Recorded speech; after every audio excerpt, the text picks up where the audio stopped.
கருப்போட சின்னம்மா வந்து ராஜாங்கத்துக்கிட்ட சொல்கிறாங்க, ஏங்க இன்னும் குழந்தைங்களுக்கும் கொஞ்சம் பெருசாகிறாங்க இல்லையா, 2 பேர்த்துக்கும் காது குத்து வச்சிடலாமா, நம்ம குலதெய்வ கோயிலே வச்சிடலாங்க, 2 குழந்தைங்களும் ஏன் தனித்தனியாக இருக்கணும், 2 பேர்த்துக்கும் ஒன்றாவே காது குச்சி வச்சு கெடா விட்டு வச்சு இந்த ஊரையே அழைச்சி போட்டு பிரம்மாதமாக பண்ணிடலாமாங்க அப்படின்னு சொல்லி ராஜாங்கத்துக்கிட்ட கேட்க, ராஜாங்க சொல்கிறாங்க, அதுக்கு என்னம்மா நம்ம பேத்தி பேரனுக்கு செய்யாமல் யாருக்கு செய்ய போகிறோம், இந்த ஊரே பார்த்து ராஜாங்க வீட்டு பேத்தி பேரன் வீட்டு ஜமாய்க்கிறது அப்படின்னு சொல்லி பெருமையாக சொல்லணுமா, அந்த அளவுக்கு நம்ம எல்லார்த்தையும் கூப்பிட்டு செமையாக பண்ணிடலாம் அப்படின்னு சொல்லி சொல்கிறாங்க.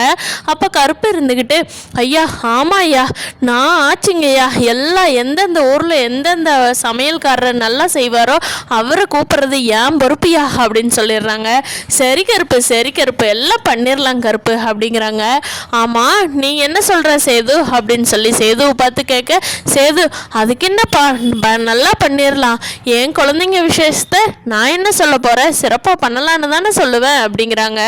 அப்போது ராஜாங்கத்துக்கு டக்குன்னு ஒரு யோசனை வருது, ஏமா மலரு நீ கூப்பிட்டு தமிழ்ச்செல்வி கிட்ட இப்படி வைக்கலான்னு முடிவெடுத்திருக்கிறோம் அப்படின்னு சொல்லி தமிழ்ச்செல்வி கிட்ட உன் முடிவை கேளுமா அப்படிங்கிறாங்க. அதுக்கு தமிழ்ச்செல்வி கிட்ட மலரும் ஃபோன் பண்ணி கேட்குறாங்க.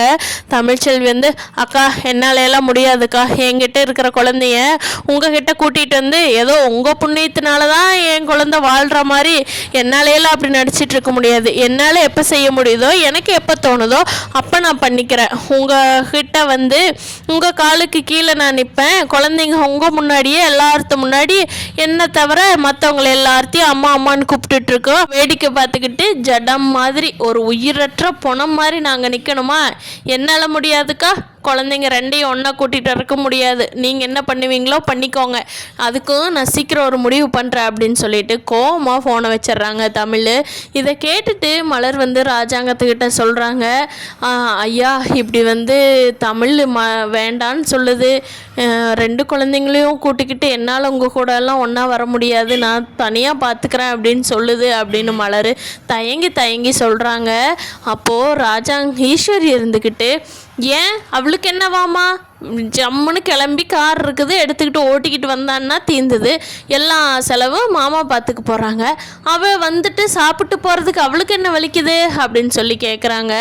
அப்போது சேது இருந்துட்டு, சித்தி அமைதியாக இருச்சின்னம்மா அப்படின்னு சொல்லவும் சரின்னு சொல்லி அமைதியாக இருந்துக்கிறாங்க. அப்போ ஐஸ்வர்யா சொல்கிறாங்க, ஏமாம்மா நம்ம இங்கே இருக்கிற அழகருக்கோ மீனாட்சிக்கோ பண்ணிவிட்டு அடுத்த தடவை வருவாங்கள்ல அழகர் மீனாட்சி, அப்போ இன்னொருத்தருக்கு வச்சுக்கலாமே அப்படின்னு சொல்லவும் சேது இருந்துக்கிட்டா, இதுவும் நல்ல ஐடியா தான் ஐஷு அப்படிங்கிறாங்க. ஏப்பா ஆனாலும் பெத்த தாய்கிட்ட சொல்லாமல் இதெல்லாம் பண்ணுறது தப்பாக இருமில்லப்பா, எல்லார்த்தும் சம்மதத்தோடு தானேப்பா பண்ணணும் அப்படிங்கிறாங்க ராஜாங்கம். கருப்பு இருந்துட்டு, ஆமாப்பா ஆமாம் மாப்பிள்ள அதுவும் கரெக்டு தான், மாமா சொல்கிறதும் கரெக்டு தான் மாப்பிள்ள, சும்மா பாட்டுக்கு பெத்த தாய்க்கு தெரியாமல் இதெல்லாம் நம்மக்கிட்ட குழந்தை வருதுங்கிறதுக்காக பண்ணலாமாப்பா, அதெல்லாம் அந்த தெய்வத்துக்கே பொறுக்காதுப்பா, கோபம் வந்துரும்ப்பா நம்ம சாமிக்கே அப்படின்னு சொல்கிறாங்க. அதுவும் சரிதான் அப்படிங்கிறாங்க சேது. அப்போ ராஜாங்க இருந்துக்கிட்டு, சரி நம்ம ஒரு நாள் வந்து தமிழ் சம்மதிப்பா அன்னைக்கே வச்சுக்கலாம் அப்படிங்கிற மாதிரி அந்த யோசனையை கைவிட்டுறாங்க. தமிழுக்கு பயங்கரமான கோபம் இருக்குது, என்னது என்னை விட்டுட்டு என் குழந்தை என்ன அம்மானு கூப்பிடாது, எல்லா இதுக்கும் நீங்களே எல்லா விசேஷம் வச்சுக்கிட்டு 2 குழந்தையும் இருக்கிறதுனால மாற்றி எல்லாம் பார்த்துக்கிட்டு இருப்பீங்களா, இருங்க அதுக்கு நான் ஒரு வழி பண்ணுறேன், இதுக்கு என்ன பண்ணலாம் அப்படின்னு சொல்லி பயங்கரமாக கோபத்தோட தமிழ் வந்து ஒரு வக்கீலை போய் பார்க்குறாங்க. பார்த்துட்டு வக்கீல்கிட்ட எப்படி நடந்தது விஷயங்கள் எல்லாமே சொல்கிறாங்க. அப்போது அட்வொகேட் சொல்கிறாங்க, ஏமா அவருக்கு தான் கல்யாணம் ஆயிடுச்சுல்ல, அப்புறம் எப்படி அவர்கிட்ட அந்த குழந்தை இருக்கலாம், பஞ்சாயத்து மூலியமாக சொன்னாங்கன்னு சொல்லி தமிழ் எல்லா டீட்டெயில்ஸும் சொல்லும்போது, பஞ்சாயத்து என்னமா பஞ்சாயத்து, கோர்ட்டோட தீர்ப்பு தாம்மா இறுதியானது அப்படின்னு சொல்லிட்டு கோர்ட்டில் அப்ளை பண்ணுறாங்க தமிழ். அப்போ என்ன சொல்கிறாங்கன்னா, அதில் எனக்கு வந்து 2 குழந்தைங்களும் எங்கிட்ட தான் இருக்கணும், ஏன்னா அவருக்கு கல்யாணம் ஆயிடுச்சு, நான் நான் அன்னைக்கு ஏதோ அவங்க சொல்கிறாங்க இவங்க சொல்கிறாங்கிறதுக்காக குழந்தைங்கள அவர்கிட்ட கொடுத்துட்டேன். அதனால் கண்டிப்பாக எனக்கு என் 2 குழந்தைங்களையும் என்கிட்ட வரணும். அவர் பெத்த தகப்பங்கிற முறையில் எப்போ வேணாலும் அவர் வந்து பார்த்துட்டு போகட்டும். அதுக்கெல்லாம் நான் எதுவுமே சொல்ல கிடையாது. வாரத்துக்கு ஒரு நாளோ மாதத்துக்கு ஒரு நாளோ வந்து பார்க்கட்டும். ஆனால் வந்து 2 குழந்தைங்களும் என் கூட தான் வளரணும், என்னோட அரவணைப்பில் தான் வளரணும் அப்படின்னு சொல்லி கேஸ் ஃபைல் பண்ண சொல்கிறாங்க. அந்த அட்வொகேட்டும் கண்டிப்பாம்மா உனக்கு தாம்மா சாதகமாக தீர்ப்பு வரும். அவர் கல்யாணம் இல்லாமல் இருந்தார்னா கூட என்ன வேணாலும் சொல்லி கேஸ் 2 பக்கமும் போகிறதுக்கான வாய்ப்பு இருக்குது. அவர் கல்யாணமும் பண்ணிக்கிட்டு குழந்தையும் கூட்டிகிட்டு போய் வச்சுக்கிறது கண்டிப்பாக முறையில்லைம்மா. மேஜராக வரைக்கும் குழந்தைங்க அம்மா கிட்ட தான் இருக்கணுங்கிறது நம்மளோட மரபுமா. நான் பார்த்துக்கிறேம்மா, சீக்கிரமாக உனக்கு தீர்ப்பு வாங்கி தரேன், நீ கவலைப்படாத அப்படின்னு சொல்கிறாங்க. சரின்னு சொல்லி தமிழ் வந்து கோர்ட்டில் கேஸ் ஃபைல் பண்ணிட்டு வந்துடுறாங்க. அப்போது அங்கே இந்த விஷயம் வந்து நம்ம ராஜாங்கத்தோட வீட்டுக்கு லெட்டர் மூலயமா போகுது. இப்படி இந்த குழந்தைய கேட்டு அவங்க அம்மா ஃபைல் பண்ணி அந்த டீட்டெயில்ஸ் எல்லாமே போகுது. அதை படித்து பார்த்த சேதுக்கு அப்படியே ரொம்ப கஷ்டமாயிருது.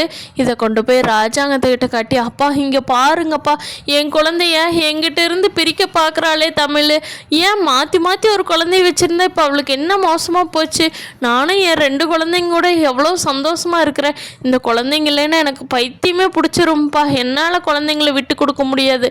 நான் போய் பெரிய வக்கீலாக பார்க்குறேன், சென்னை வக்கீலை பார்த்துட்டு வர்றேன் அப்படின்னு சொல்லி சேது கிளம்பி போகிறாங்க.